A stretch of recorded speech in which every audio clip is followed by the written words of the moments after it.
Di tempat, Rock.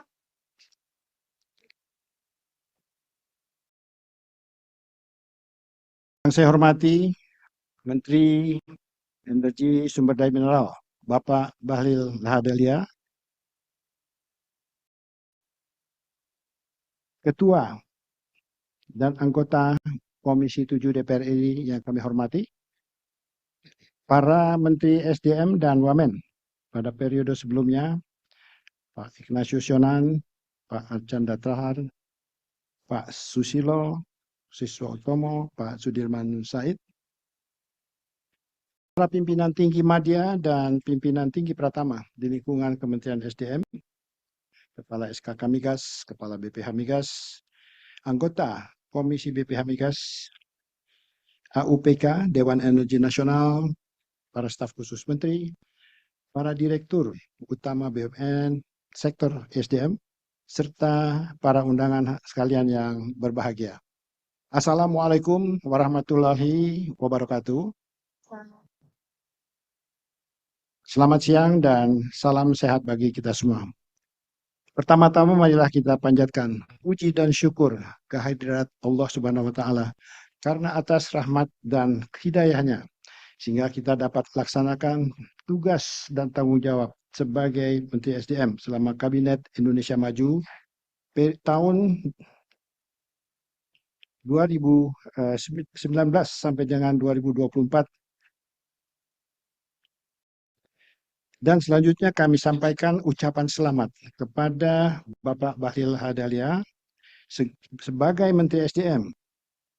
Dan juga sekaligus kami sampaikan ucapan terima kasih kepada seluruh jajaran Kementerian SDM yang telah bersama-sama hampir 5 tahun ini, yang telah berupaya keras bersama-sama untuk bisa mengemban amanah. Menteri dan para hadirin saudara sekalian yang saya hormati, upaya-upaya target capaian di transisi energi ini mulai berjalan sejak bergulirnya Paris Agreement di tahun 2016. Indonesia bersyukur kita memiliki sumber energi yang melimpah dan sumber daya alam lainnya. Kementerian SDM memiliki peran penting untuk bisa menyediakan energi yang bersih, menjaga ketahanan energi, serta mendorong pertumbuhan ekonomi melalui pemanfaatan sumber alam yang ada. Di tengah pertumbuhan konsumsi migas, kita diharapkan dengan penurunan produksi minyak dalam negeri. Kita hadapi hal ini dengan langkah-langkah strategis antara lain upaya-upaya untuk penemuan sumber-sumber baru. Kita lakukan juga upaya optimasi sumber-sumber yang ada dengan memanfaatkan teknologi dan pengalaman-pengalaman yang telah dilaksanakan oleh para calon partner kita. Kemudian kita juga upayakan perbaikan kebijakan agar daya tarik investasi di sektor hulu migas ini memiliki daya saing. Di samping itu, perlu dilakukan langkah-langkah peningkatan efisiensi agar kita bisa mengurangi impor dan mengurangi beban subsidi. Saat ini kita juga telah memperoleh anugerah berupa ditemukannya sumber-sumber gas yang baru, antara lain di North Canal Kaltim, yang kita harapkan akan mulai berproduksi mulai tahun 2027-2028. Kemudian juga ada blok Mandaman, kita upayakan untuk percepatan. Ini diharapkan sebelum 2030 juga bisa berproduksi, dan kita masih mendorong blok Masela yang besar. Ini agar bisa berproduksi pada 1 Januari 2030. Ya, di tengah historinya banyak hal-hal yang perlu kita selesaikan. Untuk itulah kita perlu membangun infrastruktur energi. Dan inilah menjadi tantangan Kementerian ini, bagaimana infrastruktur energi itu bisa kita bangun sehingga kita bisa menjamin keberadaan energi dan sekaligus juga ketahanan energi buat negeri kita ini. Saat ini kita sedang menyelesaikan beberapa proyek-proyek transmisi antara untuk gas, dan ini kita akan upayakan selesai. Tersambung dari ujung Sumatera sampai dengan ujung Pulau Jawa, kita harapkan 2028 sudah bisa diselesaikan. Sekarang ini sedang potongan yang di Jawa Tengah sedang kita upayakan. Dengan adanya ini kita bisa memanfaatkan tambahan-tambahan produksi gas yang ada di dalam negeri. Kita harus juga melakukan efisiensi lain antara lain konversi ya dari pemanfaatan minyak menjadi gas ya karena kita memiliki sumber gas agar impor kita bisa berkurang. Selain juga kita upayakan agar jaringan gas ini bisa didorong agar kita bisa mengurangi ketergantungan kita terhadap LPG dan memanfaatkan gas alam yang ada di antara kita. Kita merencanakan dibangunnya super grid, ya, yang memang untuk bisa mendorong masuknya, dimanfaatkannya energi baru terbarukan ke seluruh pelosok, sekaligus juga bisa membantu industri-industri processing kita untuk memanfaatkan energi bersih. Kita perlu mengantisipasi diberlakukannya cross-border carbon mechanism. Ya, ini akan menjadi tambahan beban. Ini harus kita waspadai.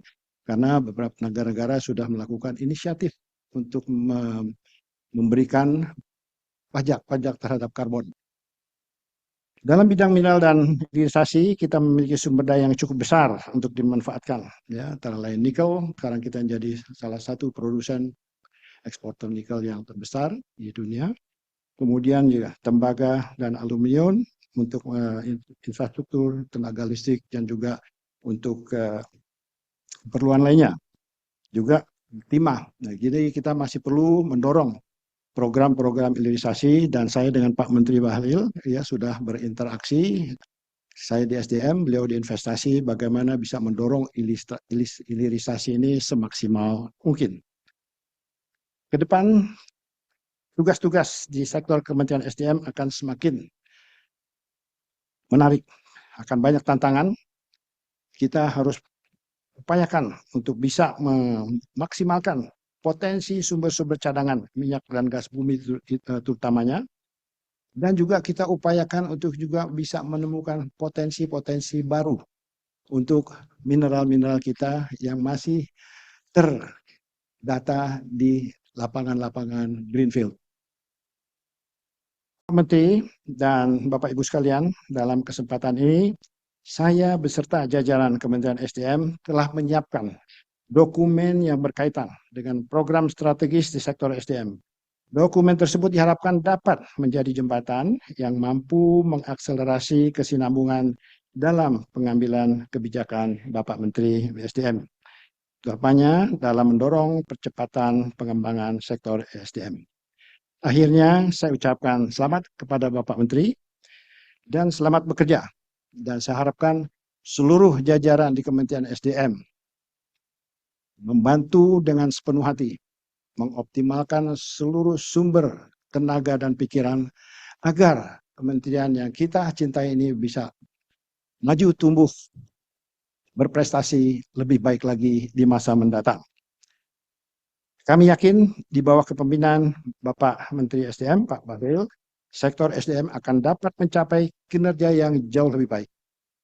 Sekian, terima kasih dan sekaligus saya pamit dan mohon maaf apabila dalam melaksanakan tugas-tugas saya di sini banyak hal-hal yang kurang berkenan dan juga kesalahan-kesalahan yang kiranya mohon dimaafkan. Billahi taufiq wal hidayah. Wassalamualaikum warahmatullahi wabarakatuh.